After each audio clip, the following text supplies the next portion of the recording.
আসসালামু আলাইকুম। শুরু করছি উপন্যাস আমৃত্যু ভালোবাসি তোকে, লেখিকা সালমা চৌধুরী। আপনারা যদি এই উপন্যাসের আগের পর্বগুলো না দেখে থাকেন তাহলে এই ভিডিওর এন্ড স্ক্রিনে সম্পূর্ণ প্লেলিস্টটি পেয়ে যাবেন। সেখান থেকে ক্লিক করে চাইলে আগের পর্বগুলো দেখতে পারেন। চলুন উপন্যাসের পরবর্তী অংশ শুরু করা যাক। আপনি কি জানেন না সরিষা ক্ষেতে তেনাদের বসবাস? আবির সিরিয়াস মুডে কথা শুনতে এসেছিল, কিন্তু মেঘের আজগুবি কথা শুনে সশব্দে হেসে বলল, তোর তেনারা বেড়াতে গেছে। মেঘ ভয়ে ভয়ে শুধালো, আপনাকে কে বলছে? রাতে তোর তেনাদের সাথে দেখা হয়েছিল, বলে গেছিলাম সকালে তোকে নিয়ে আসব। তোর তেনারা যেন ঘুরতে চলে যায়। কোথায়? তোর শ্বশুর বাড়ি। মানে এমনভাবে বলছিস মনে হচ্ছে তেনারা যেখানেই যায় আমার থেকে অনুমতি নিয়ে যায়। আপনি তো বললেন। আল্লাহ, কোন পাগলের পাল্লায় পড়লাম। মেঘ গাল ফুলিয়ে উষ্ঠ উল্টে তাকালো। আবির মেঘের মাথায় আস্তে করে গাঁটটা মেরে বলল, তোর মাথায় তেনাদের কথা কে ঢুকিয়েছে বলতো? বড় আম্মু। কি? আম্মু তোকে এসব বলে? জি। আর কি বলে? আরো অনেক কিছুই বলে, কিন্তু সেসব আপনাকে বলা যাবে না, পার্সোনাল কথা। আবির ভ্রু গুটিয়ে বিড়বিড় করে বলল, শাশুড়ি বউ মিলে আমায় পাগল বানিয়ে ছাড়বে। আবির গলা খাকারি দিয়ে বলল, এসব আজগুবি কথা আর বলবি না। তেনারা বলতে কিছুই হয় না। আমার ভয় লাগে। বড় আম্মু বলেছে তেনারা আমায় নিয়ে যাবে। আবির অত্যন্ত গম্ভীর কণ্ঠে বলল, আমি থাকতে তোর কিসের ভয়? আমার চোখের সামনে আমার অনুমতি ব্যতীত কেউ তোকে ছুঁতেও পারবে না। মেঘ প্রশস্ত নেত্রে তাকিয়ে মুচকি হাসল। ভীষণ লজ্জা পেয়েছে। চিবুক নামিয়ে ঘুরতেই মেঘের মাথা থেকে ওড়না পড়ে গেল। পা বাড়াতেই আবির গম্ভীর কণ্ঠে বলল, দাঁড়া। মেঘ ঘুরে দাঁড়াতেই আবির আলতো হাতে মেঘের চুল থেকে কাকড়া ব্যান্ড খুলে দিল। অমনি মেঘের ঘন কালো চুল কোমর ছাড়িয়ে পড়েছে।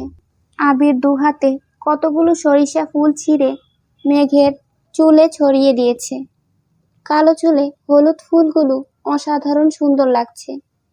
এক হাতে মুষ্টিবদ্ধ হাতে সর্ষে ফুল ছিঁড়ে দুপা এগিয়ে মেঘের কানে গুজে দিয়ে মোলায়েম কণ্ঠে বলল, এবার যেতে পারিস। মেঘ ভয়ে ভয়ে পা বাড়ায়।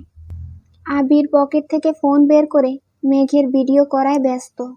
অনেকটা সময় ঘোরাঘুরি শেষে মেঘ হঠাৎই বলল, can I take a picture with you? Yes, of course. Megh নিজের ফোন দিয়ে আবিরের সঙ্গে দুটো ছবি তুলেছে।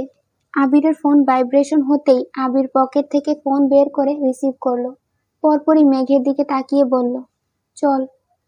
কোথায়? নদীর পাড়ে। নদীর পাড়ে যেতেই দেখলো সাকিব হাতে একটা বোতল নিয়ে দাঁড়িয়ে আছে। মেঘকে দেখেই বলল, শুভ সকাল মেঘবতী। শুভ সকাল। শুভ সকাল। তোমার জন্য গাছ থেকে খেজুরের রস আনছি, খেয়ে দেখো কেমন লাগে। মেঘ অল্প একটু খেয়ে বলল, আপনাকে অনেক ধন্যবাদ। সাকিব হাসি মুখে বলল, ধন্যবাদ আমাকে না দিয়ে তোমার আবির ভাইকে দাও। এত ঠান্ডায় আলো ফোটার আগে আমায় টেনে তুলে কুয়াশার মধ্যে খেজুরের রস আনতে পাঠাইছে। মেঘ আশ্চর্য নয়নে আবিরের অভিমুখে চেয়ে শুধালো, আপনি বলেছেন? আবির নিরুদ্বেগ কণ্ঠে উত্তর দিল, তুই কখনো খেজুরের রস খাসনি, তাই আনাইছি। তোকে নিয়ে যাব ভাবছিলাম, কিন্তু অনেকটা দূর হয়ে যাবে, তাই যাইনি। আবির ভাইয়ের এত যত্ন দেখে মেঘ বারবার অভিভূত হয়ে যাচ্ছে। গতকাল থেকে কত শতবার আবিরের প্রেমে পড়েছে তার হিসেব নেই। ঘন্টা দুয়েক মেঘ আবির আর সাকিবের সঙ্গে নদীর পাড়ে বসে আড্ডা দিয়েছে।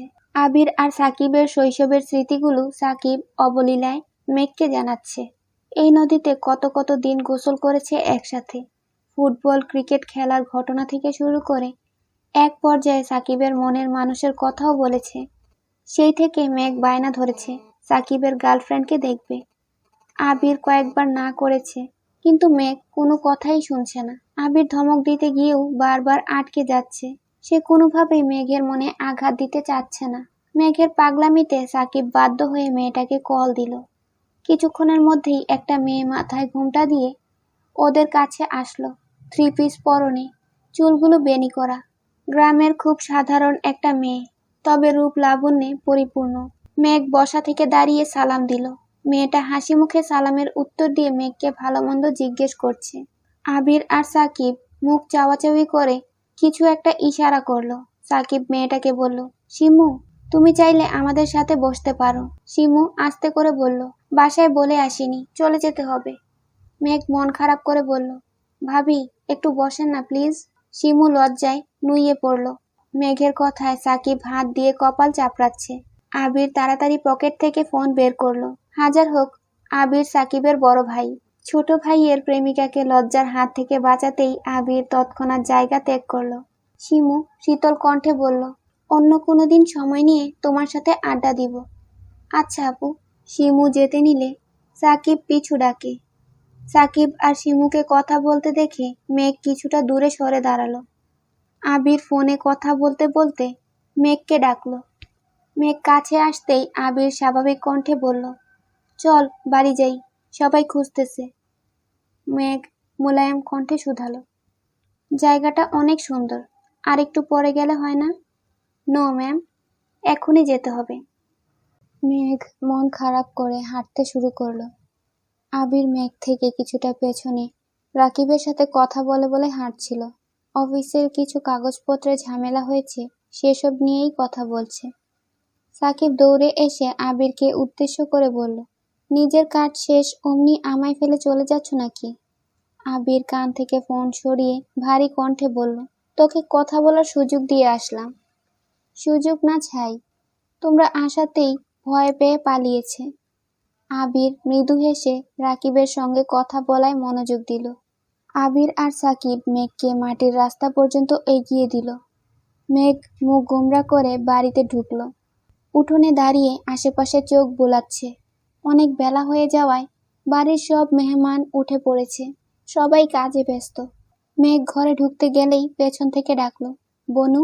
মেঘ পেছন ফিরতেই দেখলো তানভীর। মেঘ উত্তেজিত কণ্ঠে বলল, ভাইয়া কখন আসছো? একটু আগেই আসছি। কোথাও গেছিলি? নদীর পাড়ে। ভ্রু কুঁচকে প্রশ্ন করলো, একা গেছিলি? না, আবির ভাই আর সাকিব ভাইয়াও ছিল। ও আচ্ছা। ভাইয়া এখন কোথায়? বাড়ির পেছনে। আকলিমা খান মেঘকে ডেকে নিয়ে গেছেন। সকাল থেকে খাওয়া হয়নি। তানভীর বেরিয়ে গেছে আবিরের সঙ্গে দেখা করতে।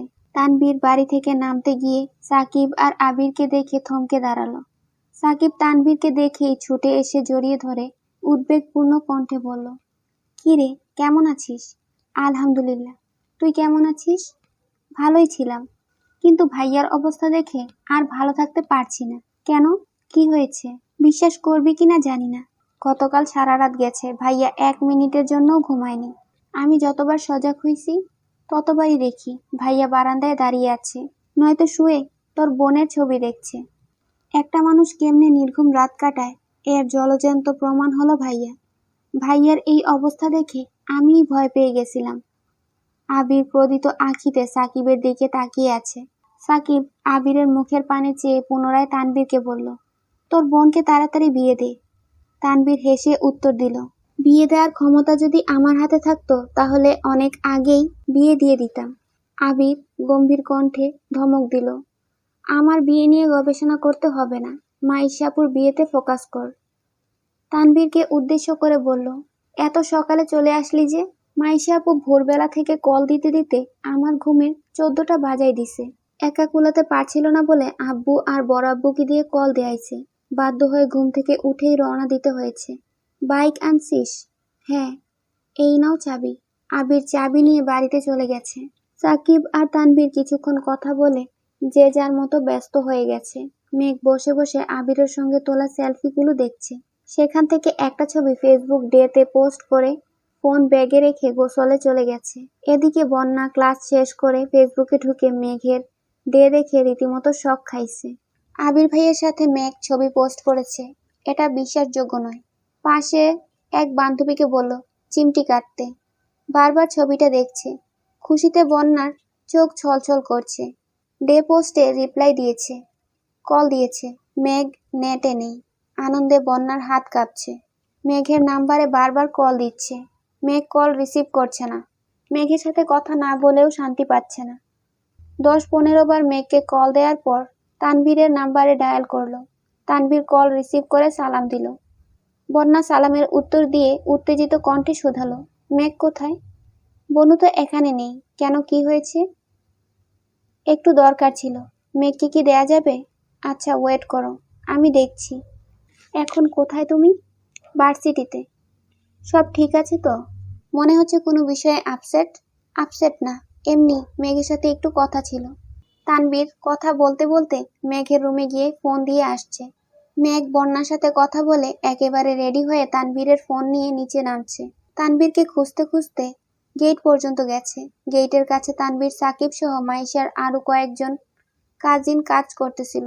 আবির এখানে নেই। মেঘ ডাকতেই তানভীর উঠে এসে ফোনটা নিল। মেঘ চলে যেতে নিলে তানভীর গম্ভীর কণ্ঠে শুধালো, তোর ফ্রেন্ড কল দিছিল কেন? মেঘ আমতা আমতা করে বলল, ক্লাসের জন্য। কাল ক্লাস আছে? হ্যাঁ। মেঘ যেতে নিলে তানভীর পুনরায় ডাকলো, শুন। মেঘ মুখ গোমরা করে বলল, আমি জানি তুমি কি বলবা। কি বলবো? বলবা বরযাত্রী আসলে ঘর থেকে যেন না বের হই, কারো সাথে যেন কথা না বলি, খাবার ঘরে নিয়ে খাওয়াবা, এসবই তো। তানভীর সশব্দে হেসে বলল, না, এসবের কিছুই বলবো না। তুই যেখানে ইচ্ছে ঘুরতে পারিস। সত্যি? তবে একা যাবি না, মিমকে সাথে নিয়ে যাবি। আচ্ছা, কিন্তু তুমি কি বলতে চাইছিলা? চুল ছেড়ে ঘুরিস না, হিজাব পরে আসিস। ঠিক আছে। মেঘ রুমে যাওয়ার জন্য সিঁড়ি পর্যন্ত যেতেই মালার সাথে দেখা হলো। মালা হেসে বলল, মেঘ কোথায় ছিলে তুমি? রুমে খুঁজতে গেছিলাম তোমায়। মেঘ তপ্ত স্বরে বলল, নিচে ছিলাম। মালা আশেপাশে তাকিয়ে বলল, তুমি কি আমার উপর রেগে আছো? রাতে তোমার সাথে ওই রকম ব্যবহার করা ঠিক হয়নি, তার জন্য দুঃখিত। মেঘ উষ্ঠদয় প্রশস্ত করে উত্তর দিল, রাগ করি নাই। মালা উত্তেজিত কণ্ঠে বলল, দেখো তো আমার মেহেদিটা কেমন হয়েছে। হাত বাড়াতেই মেঘ মালার হাতের দিকে তাকালো। মেহেদি ডিজাইন খুব সুন্দর হয়েছে। হঠাৎই মেঘের ভ্রু যুগল কুঁচকে গেল। মালার হাতে এ অক্ষর দেখে মেঘ ভীষণ চটে গেছে। সে খুব ভালো করেই বুঝতে পারছে মালা ইচ্ছে করে আবির ভাইয়ের নামের প্রথম অক্ষর লিখেছে এবং সেটা মেঘকে দেখাতে আসছে। মেঘ রাগে পাশ কাটিয়ে চলে গেছে। মালা আর চোখে চেয়ে হাসল। বরযাত্রী আসছে, অনেকক্ষণ হলো। গেইটে জামাই বরণ চলছে। হুড়োহুড়ি কর্মকাণ্ডের কোথাও মেঘ নেই। সেই যে রুমে ঢুকেছে আর বের হয়নি মেয়েটা। মিম দিশাদের সাথেই আছে। তানভীর টেনশনে পড়ে গেছে। হিজাব পরতে বলায় বোন রেগে গেল কিনা। মেঘের নাম্বারে কল দিল, কিন্তু মেঘ কল রিসিভ করছে না। এত মানুষের ভিড় ঠেলে বাড়িতে ঢুকতেও ইচ্ছে করছে না। তানভীর এমনিতেই নেট অন করলো। ফেসবুকে ঢুকতেই মেঘ আবিরের সেলফি দেখে আনমনে হেসে বলল, মাশাল্লাহ। কিন্তু সেই হাসিটা বেশি সময়ের জন্য স্থির হলো না। মেঘের আইডি দেখে ভ্রু গুটালো।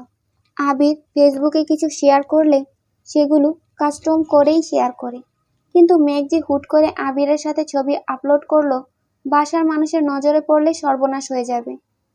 এই ভেবে তানভীর ভয় পাচ্ছে। তানভীর তাড়াতাড়ি উঠে আবিরের কাছে গেল। আবিরের কানে কানে কিছু বলতেই আবিরের অভিব্যক্তি বদলে গেল। তানভীর ফোন থেকে সেই পোস্টটা দেখালো। আবির দাঁতে দাঁত চেপে বলল, মেঘ কোথায়? বনুকে হিজাব পরতে বলছিলাম, সেই যে উপরে গেছে, আর তো আসছে না। কল দিলাম, কল ধরে না। আবির গম্ভীর কণ্ঠে বলল, মিমকে বল ডেকে নিয়ে আসতে। আবির, সাকিবের কয়েকটা বন্ধু সবাই মিলে বরযাত্রীদের খাবার পরিবেশন করছে। তানভীরও চেয়েছিল, কিন্তু মামারা রাজি হননি। আবির ওনাদের বোনের ছেলে। আবিরের প্রতি যতটুকু অধিকার বোধ আছে তানভীরের প্রতি ততটুকু নেই। তাই তানভীরকে ওনারা মেহমানের মতোই যত্ন করছে, কোনো প্রকার দায়িত্ব দিচ্ছে না। মিম রুম থেকে মেঘকে নিয়ে নামছে। আত্মীয় আর বরযাত্রীদের ভিড়ে উঠানে পা রাখার জায়গা নেই। দিশা, মিম, মেঘ আরো কয়েকজন কাজিন নতুন জামাইয়ের সঙ্গে দেখা করতে স্টেজে গেল। জামাইয়ের সাথে কথা বলে আসার সময় একটা ছেলে পাশ থেকে ডেকে বলল, এক্সকিউজ মি। মিম আর মেঘ দুজনই পাশ ফিরল, কিন্তু কিছু বলল না। ছেলেটা পুনরায় বলল, আপনারা বউয়ের কি হন? মিম স্বাভাবিক কণ্ঠে উত্তর দিল, বোন। কেন? তাহলে তো তোমরা আমার বেআইন হও। তা তোমার পাশের জনের নাম কি? নাম দিয়ে আপনার কাজ কি? মিম রাগে উত্তর দিল। ছেলেটা সশব্দে হেসে বলল, কাজ আছে বলেই তো জিজ্ঞেস করছি। ছেলেটার একটু পেছনে আবির দাঁড়াতেই মেঘ বৃহৎ নয়নে তাকালো। আবির চোখ দিয়ে ইশারা করতেই মেঘ মুচকি হেসে মিমকে বলে, চল আমরা ওইদিকে যাই। বোনের কথা মতো মিমও চলে যাচ্ছে। ওই ছেলে পুনরায় পিছু ডাকে, এই সুন্দরী, তোমার হাসিটা খুব সুন্দর, প্লিজ তোমার নামটা বলো। পেছন থেকে আবির গুরুতর স্বরে বলল, এই যে মিস্টার, সুন্দরীর নাম আমি আপনাকে বলছি। আপনি বরং একটু ওইদিকে আসুন। বরযাত্রী খাওয়ানো শেষে বাড়ির সব কাজিনদের খেতে বসানো হয়েছে। আবির ইচ্ছাকৃত মেঘদের টেবিলের দায়িত্ব নিয়েছে যাতে মন মতো খাওয়াতে পারে। তানবীরের কথা মতো মেঘ হিজাব পরেই এসেছে। গাঢ় বেগুনি রঙের একটা গর্জিয়াস ড্রেস পরেছে, তার সঙ্গে ম্যাচিং হিজাব। হালকা করে সাজুগুজু করেছে, তবে সবসময়ের মতোই মায়াবী লাগছে। আবির খাবার দিতে দিতে বেশ কয়েকবার আর চোখে তাকাচ্ছে। খাওয়ার শেষ পর্যায়ে আবির হঠাৎ মেঘকে তীক্ষ্ণ দৃষ্টিতে পরখ করলো। সহসা আবিরের অভিব্যক্তি বদলে গেছে। আঁখি যুগল ক্রোধে জ্বলছে। সঙ্গে সঙ্গে আবির জায়গা ত্যাগ করলো। মেঘ কলতলা থেকে হাত ধুয়ে ফেরার পথে আবিরকে দেখেই থমকে গেল। আবিরের ক্রোধিত আঁখি দেখে মেঘের অন্তরাত্মা শুকিয়ে যাচ্ছে। আবিরের রুদ্রমূর্তি রূপ দেখে মেঘ ভয়ে ঢুক গিলল। আবির মেঘের হাত নিজের কাছে টেনে খুলল। মেঘের হাতে মেহেদি দিয়ে আবির লেখা। আবির রক্তাভ চোখে নিজের নামটা দেখল। দেখেই বোঝা যাচ্ছে কাঁপা কাঁপা হাতে মেঘ নামটা লিখেছে। আবির কণ্ঠ 4 গুণ ভারী করে বলল, এসবের মানে কি? মেঘ হাত টেনে নিজের পেছনে লুকালো। আবির দাঁতে দাঁত পিষে চলে গেছে। ভয়ে হাত পা কাঁপছে। কয়েক মিনিটের মধ্যে আবির একটা মেহেদি নিয়ে আসছে। মেঘের হাত টেনে একটু মেহেদি নামের উপর রেখে বৃদ্ধাঙ্গুল দিয়ে নিজের নামটা লেপটে দিয়েছে। মেঘ আবিরের রক্তাভ চোখে অসহায়ের মতো তাকিয়ে আছে। যে মেয়ে ঠিকমতো মেহেদি ধরতে পারে না, সে আজ এত কষ্ট করে মেহেদি দিয়ে আবিরের নাম লিখেছে। কোথায় আবির একটু খুশি হবে, তা না রাগে নামটাই মুছে দিল। আবিরের কার্যকলাপে মেঘের গাল সহ পুরো মুখ লাল হয়ে গেছে। নিরুদ্যম ক্রোধে আবিরের চোখ জ্বলছে। মেঘ জড়বস্তুর ন্যায় স্তব্ধ হয়ে আছে। উষ্ঠদয় অবিরাম কাঁপছে। আবির ক্রোধিত কণ্ঠে বলল, সবকিছুর একটা লিমিট থাকা দরকার। তুই কি ভাবছিস তুই যা ইচ্ছা করবি আর কেউ তোকে কিচ্ছু বলবে না? কোন সাহসে আমার নাম লিখেছিস? একদমে কথাগুলো বলে দাঁতে দাঁত চেপে ধরল। চোখ ফেটে যেন আগুন বের হচ্ছে। আবিরের অগ্নিদৃষ্টি দেখে মেঘের বুক ফুঁড়ে দীর্ঘশ্বাস বেরিয়ে আসলো। আবির ভাইয়ের এই রূপ আর কখনো দেখেনি সে। ভয়ে বুক কাঁপছে, অক্ষিপট ভিজে আসছে। হঠাৎ হাতে ব্যথা অনুভব হওয়ায় চিবুক নামিয়ে তাকালো হাতে। আবির মেঘের হাতটা এখনো শক্ত করে চেপে ধরে আছে। অতীব ব্যথা অনুভব হওয়া সত্ত্বেও মুখ ফুটে কিছু বলতে পারছে না। আবিরের অভিমুখে চেয়ে আছে, চোখ টলমল করছে, সাথে হৃদয়ে জমেছে এক আকাশসম অভিমান। পৃথিবীর বুকে সবচেয়ে নিষ্ঠুরতম মানুষটার চোখে বিবশ হয়ে চেয়ে আছে। আকস্মাৎ পল্লব ঝাপটাতেই অষ্টাদশীর গাল বেয়ে নোনা জল গড়িয়ে পড়ল। আবির কপাল গুজিয়ে প্রখর নেত্রে খেয়াল করল। প্রণয়ের নারীর চোখের পানি দেখে আবিরের মেজাজ দ্বিগুণ পরিমাণে খারাপ হলো। রাগে কটমট করে বলল, চুপ, একদম কাঁদবি না। এক ফোঁটা পানি মাটি স্পর্শ করতে দেরি হলেও আমার হাত তোর গাল স্পর্শ করতে দেরি হবে না। ভয়ে মেঘের সর্বাঙ্গ কম্পিত হলো। ডান হাতে তাড়াতাড়ি করে চোখের জল মোছার চেষ্টা করলো। গাল বেয়ে অনর্গল নোনা জল গড়িয়ে পড়ছে। চোখ মুছে কুলাতে পারছে না। ভেতর ফেটে কান্না আসছে তার। কোনোভাবেই সে ক্রন্দন আটকাতে পারছে না।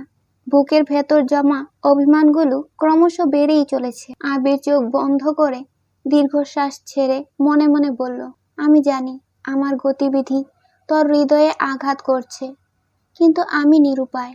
বিশ্বাস কর, যেই হাত দিয়ে আজ নামটা মুছেছি, সেই হাত দিয়ে একদিন তোর হাতে আমার নাম লিখে দিব।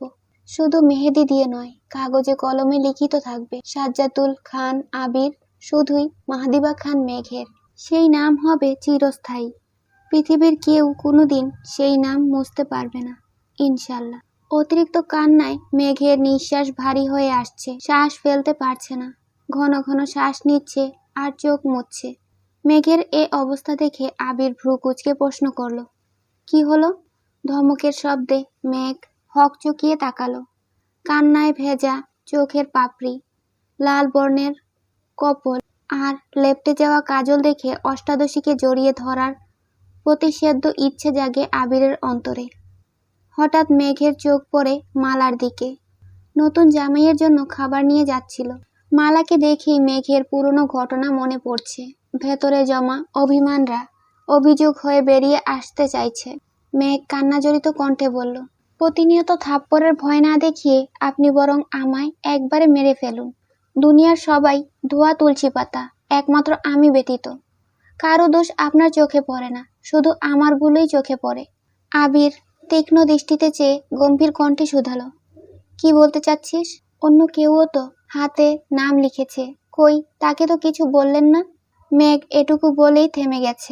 আবির অবাক লোচনে মেঘকে দেখছে। পেছন ফিরে মালাকে একবার দেখে নিল। পুনরায় মেঘের দিকে চেয়ে ঢুক গিলে ভারী কণ্ঠে বলল, সব মেয়ের উপর নজরদারি করার দায়িত্ব আমি নেইনি, আর যার তার উপর আবির অধিকারও খাটায় না। তোর উপর আমার যতটা অধিকার আছে তা আর কারো উপর নেই। মেঘ মালার দিকে তাকিয়ে থেকেই রাগে ফুঁসতে ফুঁসতে বলল, যেই অধিকার বোধের সবটুকু জুড়েই শুধু রাগ আর অসন্তোষ, প্রয়োজন নেই সেই অধিকার দেখানো। মেঘের মুখে বিষবাক্য শুনে আবির বিমোহিত নয়নে স্তিমিত মুখের পানে চেয়ে আছে। কয়েক সেকেন্ডের ব্যবধানে হঠাৎই মেঘের হাত ছেড়ে দিয়েছে। আবির হাত ছাড়তেই মেঘের হোশ ফিরে। মালার প্রতি তীব্র আক্রোশে কি না কি বলে ফেলেছে সে নিজেও জানে না। এদিকে আবির প্রবল চেষ্টায় নিজের রাগ নিয়ন্ত্রণ করতে চাচ্ছিল, কিন্তু মেঘের কথায় সেই রাগ দ্বিগুণ বেড়েছে। হাতে থাকা মেহেদিটা ছুঁড়ে ফেলে দিল। মেঘ আবিরকে দূর থেকে দেখেই তানভীর ভয়ে তটস্থ হয়ে যাচ্ছে। সঙ্গে সঙ্গে ওদের কাছে আসে। তানভীর কাছাকাছি এসে নরম স্বরে মেঘকে ডাকলো, বনু। মেঘ সিক্ত চোখে তাকাতেই তানভীরের বুক কেঁপে উঠল।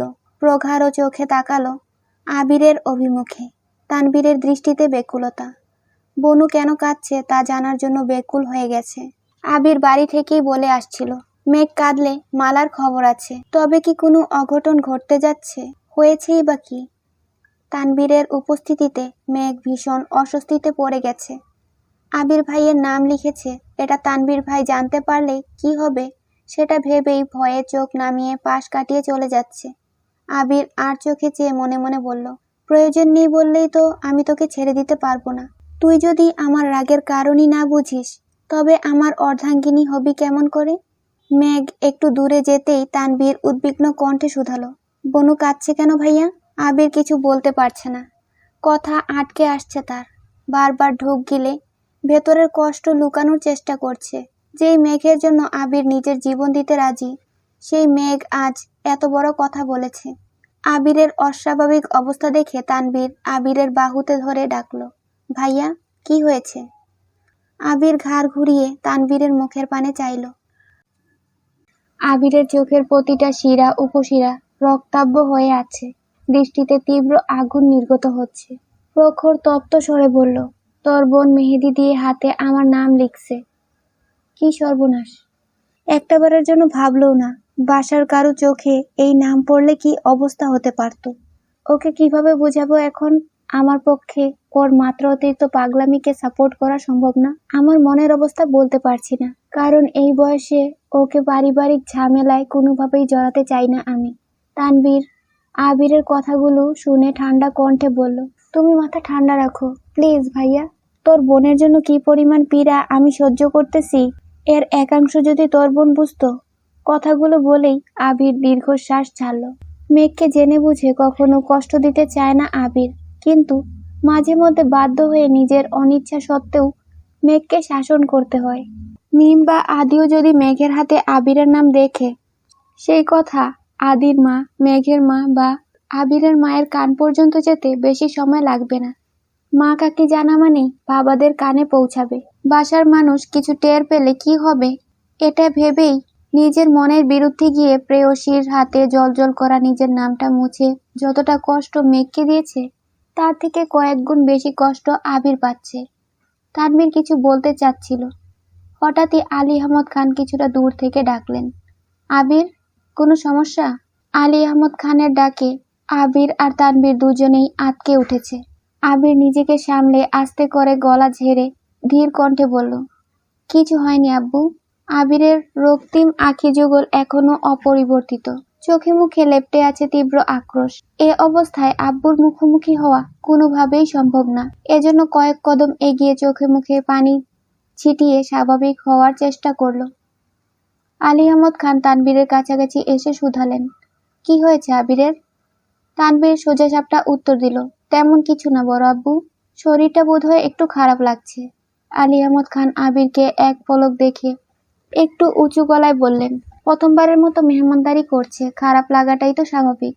আবির হাত দিয়ে মুখ মুছতে মুছতে চলে যেতে নিলে আলী আহমদ খান পুনরায় বললেন, কোথায় যাচ্ছ? খাওয়ানো শেষ হয়নি। আবিরের আব্বু স্বাভাবিক কণ্ঠে বললেন, খাবারের ওইখানে আর যেতে হবে না, তোমরা দুই ভাই বরং দেখে আসো নতুন জামাইয়ের ঠিকঠাক মতো আপ্যায়ন করা হচ্ছে কিনা। আচ্ছা বলে বাধ্য ছেলের মতো আবির স্থান ত্যাগ করলো। তানভীরও আবিরকে অনুসরণ করলো। চোখে মুখে পানি দিয়েও রাগ কন্ট্রোল করতে ব্যর্থ হলো। যেতে যেতে দুই ভাইয়ের মধ্যে আরো কিছুক্ষণ বাকবিতণ্ডা চলল। কি হচ্ছে আর কি হতে যাচ্ছে সেসব ভেবেই তানভীর ঘাবড়ে যাচ্ছে। তারপরও ভাইকে বোঝানোর ব্যর্থ চেষ্টা করলো। আবিরের ক্রোধের কাছে সবই বৃথা। স্টেজের কাছে যেতেই চোখ পড়ল মালার দিকে, সাথে ৩-৪ জন কাজিন। মেঘের বলা কথাটা মনে পড়ে গেল। অন্য কেউ তো হাতে নাম লিখেছে, কই তাকে তো কিছু বললেন না। আবির সূক্ষ্ম নেত্রে মালার হাতটা খেয়াল করছে। হঠাৎই চোখে পড়ল বড় করে লেখা এ অক্ষরটায়। মেঘ যতটা জায়গা নিয়ে আবির নাম লিখেছে, প্রায় ততটুকু জায়গা নিয়েই মালা অক্ষরটা লিখেছে। মালা আবিরকে দেখে লাজুক হাসল। এতে আবিরের মেজাজ আরো বেশি খারাপ হলো। আবিরের দৃষ্টিতে তিক্ততা। কোনো দিকে না তাকিয়ে চলে গেল। মেহমান খাওয়ানো প্রায় শেষের দিকে। সাকিবের রুম থেকে বেরিয়ে উঠোনের মাঝখান থেকে আবির উচ্চস্বরে ডাকল, সাকিব। আবিরের রাগান্বিত কণ্ঠ শুনে সাকিবের সঙ্গে সঙ্গে 3 মামাও অবাক চোখে তাকালেন। ছোট মামা সাকিবকে উদ্দেশ্য করে বললেন, কি হয়েছে দেখ তো গিয়ে। আচ্ছা। সাকিব হাত দুটা কোনো মতে ধুয়ে ছুটে আসলো। আবির পাঞ্জাবির হাতা ভাঁজ করতে করতে রাগান্বিত কণ্ঠে বলল, মালাকে নিয়ে বাড়ির পেছনে আয়। সাকিব আশেপাশে তাকালো। তানভীরের চিন্তিত মুখবিবর আর আবিরের রাগান্বিত কণ্ঠ শুনে বুঝতেই পারছে কিছু একটা হয়েছে।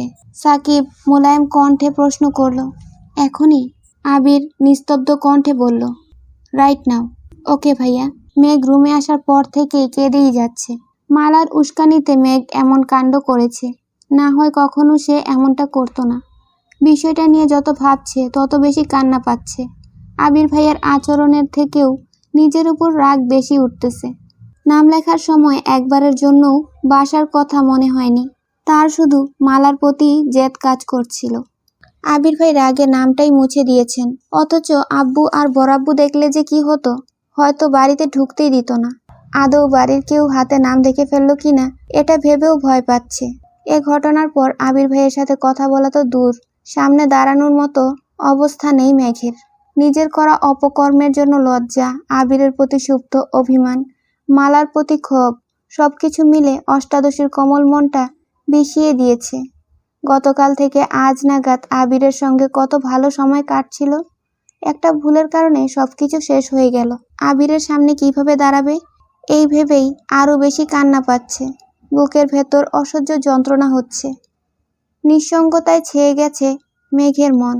অষ্টাদশীর মেঘাচ্ছন্ন মনের অস্ফুষ্ট বাসনা। ডিসেম্বরের কনকনে ঠান্ডার মধ্যেও যদি ভারী বর্ষণ হতো, বৃষ্টির মতোই মেঘের মনের সকল শঙ্কা, আক্রোশ, শোক সব ধুয়ে মুছে যেত। আচমকা তানভীর দরজা থেকে ডাকলো, বনু আসবো? মেঘ তাড়াতাড়ি করে চোখ মুছতে মুছতে উঠে বসলো। স্তিমিত কণ্ঠে বলল, আসো। তানভীর নরম কণ্ঠে বলল, মন খারাপ কেন? এমনি। উচ্ছ্বাসিত কণ্ঠে তানভীর পুনরায় বলল, থাক আর কাঁদতে হবে না, তোকে এখনই বিয়ে দিচ্ছি না। মেঘ অবাক চোখে তাকিয়ে রইল। তানভীর হাসছে। তানভীরের হাসি দেখে মেঘ মন খারাপ করে বলল, ভাইয়া তুমি এখন যাও। তানভীর গলা খাকারি দিয়ে পুনরায় বলল, তোকে শাস্তি না দিয়ে তো যাব না। ঠোঁট ভিজিয়ে চিন্তিত হয়ে প্রশ্ন করল, কিসের শাস্তি? আতঙ্কে মেঘের বুক কেঁপে উঠল। তবে কি আবির ভাই সব বলে দিয়েছেন? ভাইয়া তারই শাস্তি দিতে এসেছেন? মেঘের চিবুক নেমে গলায় আটকালো। ভয়ে হাত পা কাঁপছে। আজ কোনোভাবেই রক্ষা নেই। তানভীর হাসি মুখে উত্তর দিল, তুই যে শুধু ভাইয়ের সঙ্গে ছবি পোস্ট করলি, আমার সঙ্গে করলি না। কাজটা কি ঠিক করছিস? মেঘ নিশ্চুপ। গলা শুকিয়ে কাঠ হয়ে গেছে। হাত পা অবশ হয়ে যাচ্ছে। মেঘকে কিছু বলার সুযোগ না দিয়ে আবারও বলল, এটার শাস্তি স্বরূপ তুই এখন ফ্রেশ হয়ে নিচে যাবি, আমার সঙ্গে ছবি তুলবি, সেই ছবি পোস্ট করবি। মেঘ প্রখর নেত্রে তানভীরকে দেখল। ভাইয়ার হাসি মুখ দেখে মেঘ না চাইতেও হাসল। মেঘের মুখে হাসি দেখে তানভীর স্বস্তির নিঃশ্বাস ছাড়ল। একদিকে আবিরের রাগ, অন্যদিকে মেঘের কান্না। ভাই হিসেবে তানভীরের দুই দিকই সামলাতে হয়। তানভীরের কথা শুনে মেঘের মনের ভয় অনেকাংশেই কেটে গেছে। সকালবেলা ছবি পোস্ট করার সময় তানভীরের কথা মনে ছিল না মেঘের। কোনো কিছু না ভেবেই আবিরের সাথে ছবি পোস্ট করেছিল। সারাদিনে আর মোবাইল ধরা হয়নি। মেঘ নিচে নামতেই মিম আর আদি দুজনেই ছবি তোলার জন্য ছুটে আসছে। তানভীর আগেই ওদেরকে বলে গেছিল। তানভীরের সঙ্গে ছবি তোলার পরপরই তানভীর নিজেই সেখান থেকে একটা ছবি মেঘের ফেসবুক আইডিতে পোস্ট করেছে। তারপর মিম আদির সঙ্গে নবদম্পতির সঙ্গে ছবি তুলেছে। মিম হঠাৎই মেঘের হাত ধরে প্রশ্ন করল, আপু, মেহেদি দিয়ে হাতটা এভাবে নষ্ট করেছো কেন? আদিও মেঘের হাতটা খেয়াল করে বলল, মেঘাপু, তোমার হাতটা খুব পচা দেখাচ্ছে। মেঘ মৃদু হাসল। ভাই বোনদের তো আর বলতে পারবে না আবির ভাইয়ের নাম লেখার শাস্তি স্বরূপ আবির ভাই হাতটা নষ্ট করেছেন। মাইশা সবার দিকে এক পলক তাকিয়ে তানভীরকে প্রশ্ন করল, আবির কোথায়? ভাইয়া ফ্রেশ হতে গেছিল, আসতেছে। ও আচ্ছা। আবির ভাই আসতেছে শুনেই মেঘের বক্ষস্থলে কম্পন শুরু হয়ে গেছে। পা কাঁপছে। আবির ভাইয়ের মুখোমুখি হবার জন্য অষ্টাদশীর বিন্দুমাত্র সাহস বেঁচে নেই। চলে যাওয়ার জন্য দুপা বাড়াতেই আবির উপস্থিত হলো। পাঞ্জাবি পাল্টে খয়েরি রঙের শার্টের সাথে কালো প্যান্ট ইন করে পরেছে। ভেজা চুলগুলো হাত দিয়ে সেট করেছে। সাথে বডি স্প্রের ঝাঁঝালো গন্ধ অষ্টাদশীর হৃদয় কেড়ে নিচ্ছে। যতই রাগ, অভিমান আর মনোমালিন্য থাকুক না কেন, প্রিয়জনের উপস্থিতিই যেন সব সমস্যার একমাত্র সমাধান। সব ভুলে মেঘ ব্যগ্রভাবে আবিরকে দেখছে। হৃদয়ে ঝড় চলছে। ঝড়ের আভাস বুঝতে পেরে আবির নিজের দৃষ্টি প্রতিরুদ্ধ করে পাশ কেটে স্টেজে চলে গেল। আবির আশায় নতুন করে আবারও ছবি তোলা হচ্ছে। 5 ভাই বোন, মাইশা আর তার হাজবেন্ডের সঙ্গে। সাকিব, মামারা, বাবা, চাচা, মোটামুটি সবার সঙ্গেই ছবি তুলেছে। বেশ কিছু ছবিতে মেঘ আবির পাশাপাশি থাকলেও কেউ কারো দিকে তাকায়নি। ছবি তোলা শেষ হতেই মেঘ হালিমা খানের সাথে বাড়ির ভেতরে চলে গেছে। ছোটবেলা থেকেই মেঘের অভ্যাস, কারো প্রতি অভিমান হলে সেটা প্রকাশ করতে না পারলে গম্ভীর হয়ে যায়। কারোর সাথে বেশি কথা বলে না, মায়ের পেছনে ঘুরঘুর করে। আচমকা বিয়ে বাড়ির অভিলাষ বদলে গেছে। চারিদিকে কান্নার রব। কনে পক্ষের জন্য সবচেয়ে কষ্টকর মুহূর্ত হলো কনে বিদায়। গায়ে হলুদ, মেহেন্দি, বিয়ে পর্যন্ত সবার মধ্যে যতটা আমেজ থাকে, কনে বিদায়ে সবটাই অবিসঙ্গে মিশে যায়। জন্মের পর থেকে 20-25 বছর এক বাড়িতে বেড়ে ওঠা মেয়েটাকে বাড়ি ছেড়ে চলে যেতে হয় এক অচেনা পরিবারে। বাবা মা, ভাই বোনদের প্রতি এত বছরের ভালোবাসা, আবেগ, অনুভূতির বাঁধন ছিঁড়ে চিরতরে চলে যেতে হয়। বিয়ে নামক সামাজিক বন্ধনের কারণে বাবা মায়ের আদরের বড় করা রাজকন্যারা বাবার বাড়ির মেহমান হয়ে যায়। শুরু হয় এক নতুন জীবন। যে জীবনের প্রথম লড়াইটাই হলো অচেনা, অপরিচিত মানুষগুলোকে আপন করে নেয়া। বড় মামার বড় মেয়ে মাইশা তাই সবার খুব আদরের। বড় মামা, মামি মাইশার বাঁধভাঙা কান্না দেখে বাড়ির ভেতরের প্রতিটা মেহমান কাঁদছে। বোনকে জড়িয়ে ধরে বিরামহীন কাঁদছে মালা আর দিশা। দিশার থেকেও মালার কান্নার গভীরতা অনেক বেশি। দুই বোনের সম্পর্ক ছিল বন্ধুর মতো। মাইশার বড় ভাই না থাকায় আবির, তানবীর, সাকিব আরেকটা কাজিনকে মাইশার সঙ্গে শ্বশুরবাড়ি যেতে হবে। তবে তারা রাতেই চলে আসবে। মেয়েদের মধ্যে স্মৃতি আর দিশা যাচ্ছে মাইশার সঙ্গে। সবার থেকে বিদায় নিয়ে নবদম্পতি গাড়িতে উঠল। ফুল দিয়ে সজ্জিত এক সাদা রঙের প্রাইভেট কার ধীর গতিতে যাত্রা শুরু করেছে। গাড়ি চলছে ধীর গতিতে। মাইশা কেঁদেই যাচ্ছে। এক পাশে দিশা, অপর পাশে মাইশার হাজবেন্ড। বাড়িতে আত্মীয় স্বজনদের কান্নার শব্দ। মাইশার বিদায়ের পর আত্মীয়দের ভিড় ঠেলে সেই যে মালা রুমে ঢুকেছে, রুম থেকে আর বের হয়নি। মেঘ বিকাল থেকেই মায়ের সঙ্গে সঙ্গে ঘুরছে। মাইশা আপুর কান্না দেখে নিজের অজান্তেই মেঘের চোখ বেয়ে অনর্গল জল পড়ছিল। মায়ের আঁচল দিয়ে চোখ মুছতে মুছতে আঁচল ভিজিয়ে ফেলেছে। আজ এত কাছ থেকে কনে বিদায় দেখে মেঘের নিজের প্রতি প্রচণ্ড ভয় কাজ করছে। সে যে এত সামান্য কারণে কেঁদে একাকার অবস্থা করে, বিয়েতে কি অবস্থা হবে? তৎক্ষণাৎ মনে মনে বিড়বিড় করল, আবির ভাইকে বিয়ে করলে তো আমার বিদায়ও দিবে না, আর আমার কাঁদতেও হবে না। কান্নায় ভেজা চোখ, গাল বেয়ে পড়া পানির দাগ, তার সঙ্গে মুখে অকৃত্রিম মায়াবী হাসি। একটা বয়স পর থেকে মেয়েটা সবকিছুর সঙ্গে নিজেকে তুলনা করে। তেমনি মাইশা আপুর বিদায় দেখে মেঘ নিজের চিন্তায় মগ্ন হয়ে গেছে। তবে অকৃপণ হাসিটা বেশি সময়ের জন্য স্থির হতে পারেনি। আবির ভাইয়ের লেপ্টে দেওয়া মেহেদির দিকে নজর পড়তেই মনটা খারাপ হয়ে গেল। আনমনে বিড়বিড় করে বলল, আবির ভাইয়ের অনুভূতির রাজ্য জুড়ে কোন মহিষীর বসবাস? আমার হাত থেকে নাম মোছার কারণ কি শুধুই পরিবার, নাকি অন্য কোনো রমণী? সন্ধ্যার বেশ খানিকটা সময় পর বিয়ে বাড়ির পরিবেশ কিছুটা স্বাভাবিক হয়েছে। আবিরের মামারা, আবিরের বাবা, চাচু, মাইশার মামা, খালু সবাই একসঙ্গে আড্ডা দিতে বসেছেন। যার যার ব্যবসা, চাকরি, সন্তান নিয়ে কথা বলতে বলতে আবিরের বিয়ে নিয়ে কথা উঠেছে। আলী আহমদ খানকে প্রশ্ন করায় তিনি স্বাভাবিকভাবেই উত্তর দিয়েছেন, ছেলে রাজি থাকলে আগামী বছরই ছেলেকে বিয়ে করাবো। মিম, মেঘ, আদি মাইশার কাজিনদের সঙ্গে কিছুক্ষণ গল্প করেছে। মালা আপুকেও ডেকেছে, কিন্তু মালা দরজা খোলেনি। সবার ডাকাডাকিতে অনেকক্ষণ পর মালা রুম থেকে বেরিয়ে আসছে। মিমরা তখন রাতের খাবার খাচ্ছিল। কাঁদতে কাঁদতে মালার চোখ মুখ ফুলে গেছে। সারাদিন খায়নি, তাই জোর করেই খেতে বসানো হয়েছে। মালার প্রতি মেঘের বিতৃষ্ণা আর ক্ষোভ থাকলেও বোনের প্রতি বোনের ভালোবাসা দেখে মেঘের বড্ড মায়া হচ্ছে। মেঘ নিজে থেকেই মালার সঙ্গে বেশ কয়েকবার কথা বলেছে, কিন্তু মালার আচরণে মনে হচ্ছে মেঘকে সে সহ্য করতে পারছে না। তা বুঝতে পেরে মেঘ রুমে চলে গেছে। সারাদিনের ক্লান্তিতে বিছানায় শুয়ে চোখ বন্ধ করতেই ঘুমের দেশে পাড়ি দিয়েছে। আবিররা ফিরেছে প্রায় 10টার দিকে। ততক্ষণে বিয়েবাড়ির হইচই শেষ। শীতের সময় 10টা মানেই গভীর রাত। মামিরা ব্যতীত সকলে শুয়ে পড়েছে। আবির ফ্রেশ হয়ে উঠানের শেষ প্রান্তে আগুন জ্বালিয়েছে। আবার কবে কাজিনরা একত্রিত হতে পারবে তা জানা নেই। দিনটাকে স্মরণীয় করে রাখতেই সমবয়সী সকলে গভীর রাতে আগুন পোহাচ্ছে আর সবার জীবনের গল্প বলছে। খানিকটা গল্প করার পর সাকিব তানবীরকে উদ্দেশ্য করে বলল, কিরে তানবীর, তোর অন্তরের প্রদেশে যে এক ললনা বসতি স্থাপন করেছে তা তো বললি না? তানবীর কণ্ঠ খাদে নামিয়ে উত্তর দিল, তেমন কিছু না। তুই বলবি কি না বল। কি বলবো? তুই মেঘবতীর বান্ধবীকে কবে থেকে পছন্দ করিস? কিছুদিন হবে। সাকিব মাথা চুলকে শুধালো, আমি তো শুনেছিলাম তুই অনেক বছর যাবৎ বন্যাকে ফলো করিস। তানবীর ভ্রু কুঁচকে উত্তর দিল, এত বছর কি আমার জন্য ফলো করেছি নাকি? ভাইয়াই তো বলছে বনুর কাছের বান্ধবীদের উপর নজরদারি করার জন্য। আবির প্রখর নেত্রে তানবীরকে দেখে বলল, আমি না হয় নজরদারি করতে বলছিলাম, প্রেমে পড়তে তো বলি নাই। সাকিব ভাব নিয়ে বলল, কথা সত্য। তানবীর মন খারাপ করে উত্তর দিল, প্রেমে পড়েছি কিনা সেটা তো আর সেই মেয়ে জানে না, আমি কখনো বলতেও যাব না। তাহলেই তো হবে। সাকিব আর আবির দুজনেই সশব্দে হেসে উঠল। সাকিব হাসি মুখে বলল, এত সিরিয়াস হয়ে যাচ্ছিস কেন? আমরা তো মজা করছি, তুই শুধু বল প্রেমে কবে পড়েছিস, তাহলেই হবে।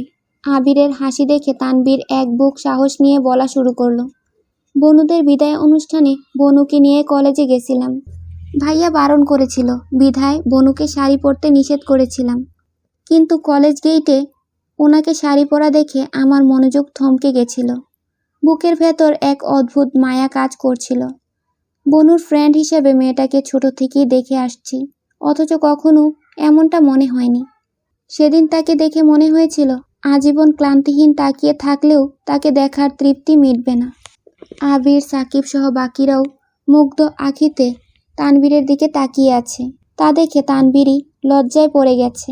সাকিব মৃদু হেসে সোজা সাপটা জবাব দিল, ওনাকে বিশেষভাবে ধন্যবাদ দেওয়া উচিত যে তোকে ধ্বংসের দ্বার প্রান্ত থেকে টেনে এনেছে। বিষাদ ছুঁতে চাওয়া তানবীর পুনরায় কারো মোহমায়ায় জড়িয়েছে। আবির হিমশীতল কণ্ঠে বলল, তুই ঠিক থাকলে বাকিটা আমি সামলে নিব। কিন্তু এবার যদি তোর মধ্যে উল্টাপাল্টা কিছু দেখি তাহলে তোর একদিন কি আমার যে কয়দিন লাগে। তানভীর ঘাড় বাঁকিয়ে সম্মতি দিল। মিমের ডাকে সকাল সকাল ঘুম ভাঙে মেঘের। মেঘ ঘুম ঘুম চোখে তাকাতেই মিম পুনরায় বলল, ভাইয়া তোমায় রেডি হতে বলছে। মেঘ ঘুমের ঘোরেই বলল, কেন? তোমায় ঢাকা নিয়ে যাবে। এখন? হ্যাঁ, ভাইয়া রেডি হয়ে গেছে, তুমি তাড়াতাড়ি উঠো। মিমের কথা শুনে মেঘের ঘুম উধাও হয়ে গেছে।